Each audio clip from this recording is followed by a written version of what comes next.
Well, welcome back to the channel. This is part 2 of a 5-part series of how to cut with a Japanese sword. First of all, I'd like to thank everyone for subscribing to the channel and liking the videos.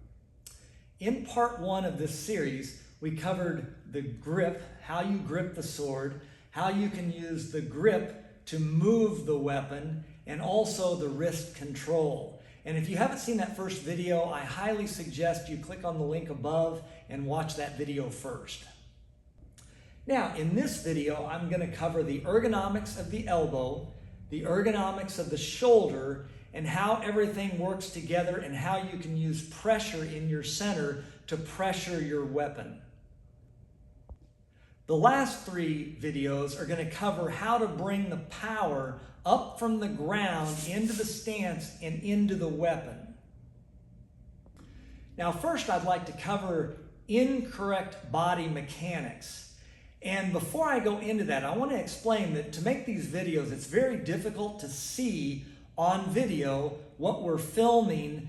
So what I've got to do is I've got to magnify the mistake or magnify the correction. So obviously your sword teacher or you'll need to modify exactly what I'm doing to your own style and what's specific to your style or your koru.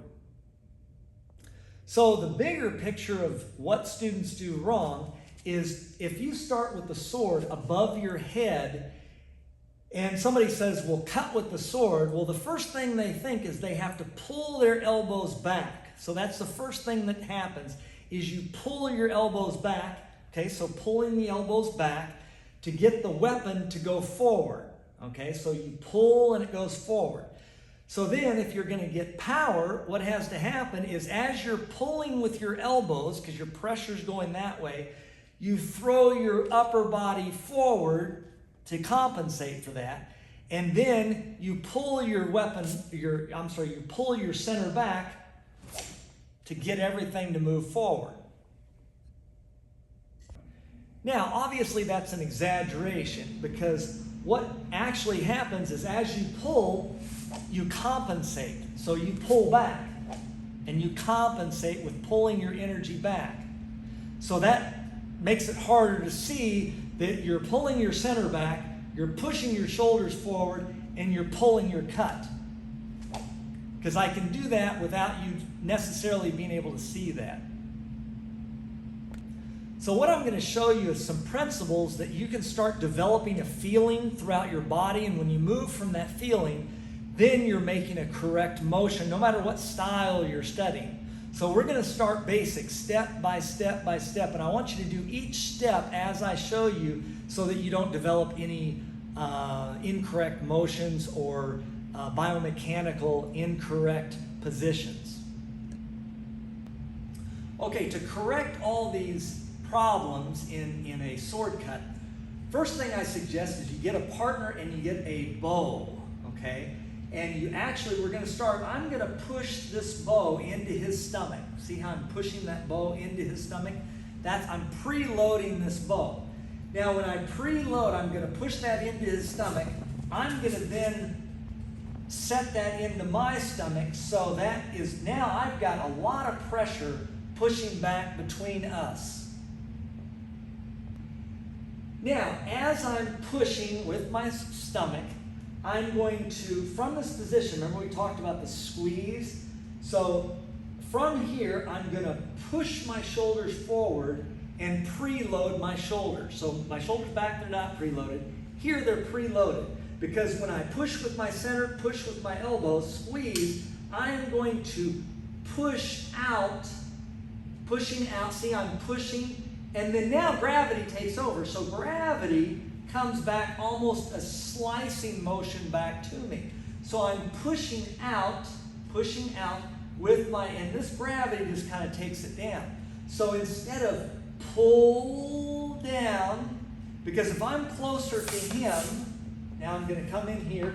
If I'm closer to him, if I pull, my weapon never reaches him at all. So that's why this push and squeeze and extend is so important. So from here, I am going to push and extend and out. Okay, now you're going to get a partner, and that partner is going to help you learn this skill. So first of all, they're going to come up underneath the elbow, and they're going to come directly at the elbow. Okay, now, when a beginner starts, the first thing they're going to do is they pull straight down. So you're going to feel energy going down and back. So what you want to do is you want to help the partner by, okay, now push out against my elbow.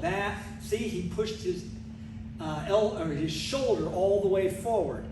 And then now I'm pushing at the shoulder, so the same pressure that he's pushing forward with the hips, he's pushing out the elbow now.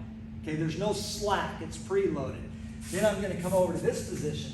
Now his elbow is a little out, so if I push on it, it's going to go back. So he needs to bring his elbow in and then push from the shoulder. There you go. Now there's pressure in the shoulder. So now when he cuts, the pressure should still push forward into the cut. So go back up. So it goes forward into the cut, and then as he pushes the weapon out. Now, the same pressure is going into the tip of his weapon like this.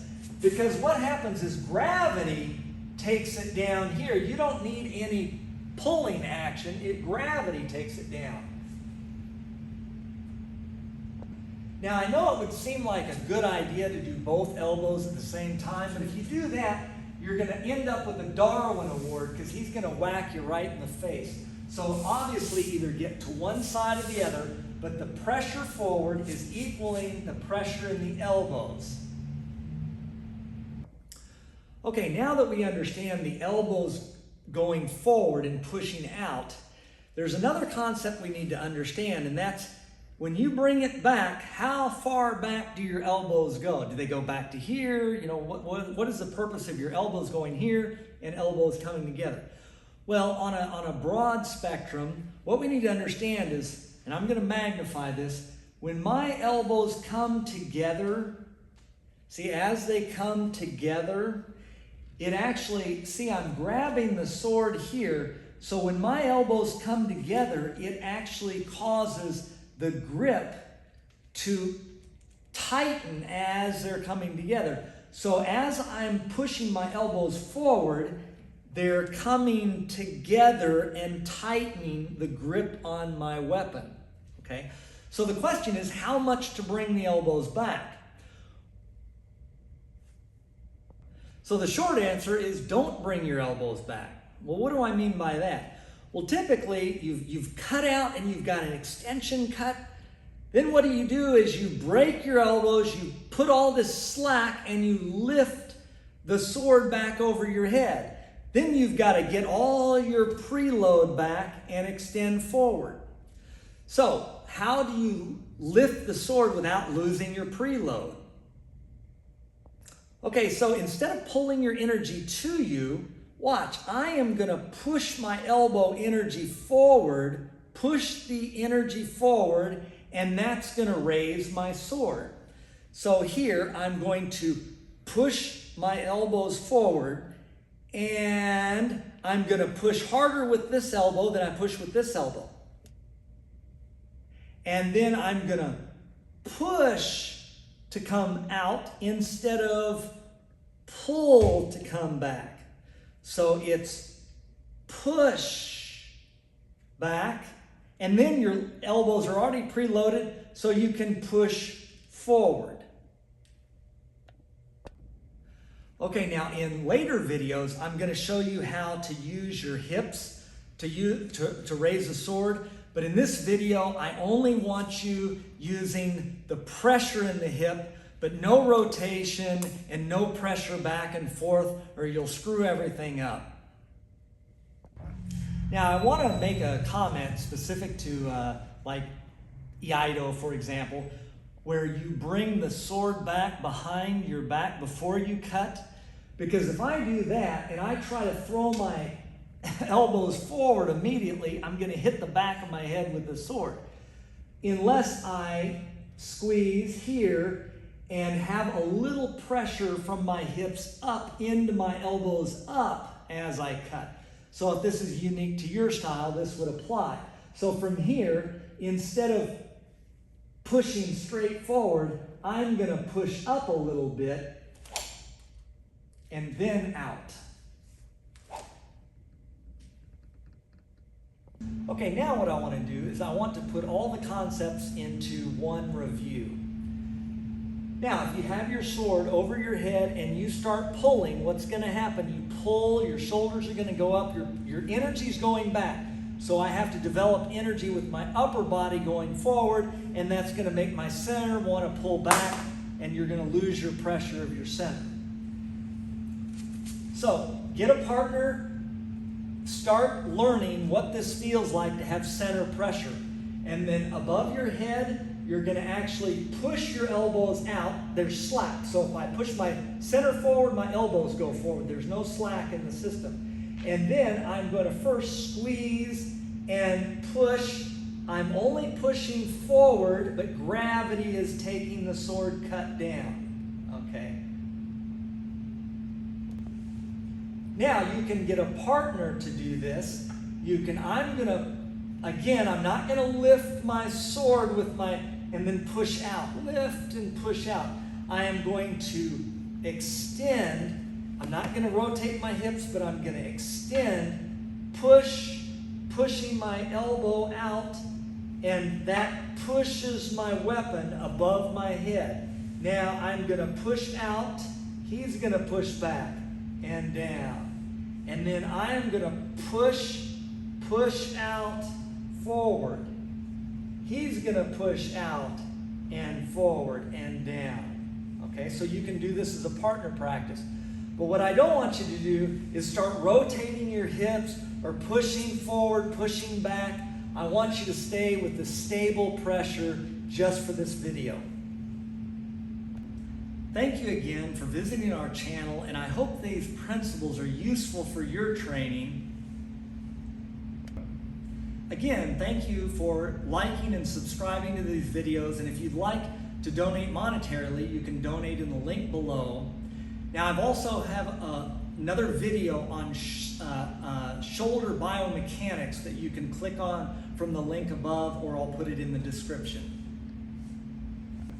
I would like to point out in the description that I'm going to link a video at 1:55 into this video. Another teacher shows these good principles of solid biomechanics of a stable center and show you how that's essential for cutting. So again, click on the link. I might put it above or below in the description, and it will show you exactly how somebody else is applying these principles into their cutting. And we'll see you in the next video where we cover center control of the weapon.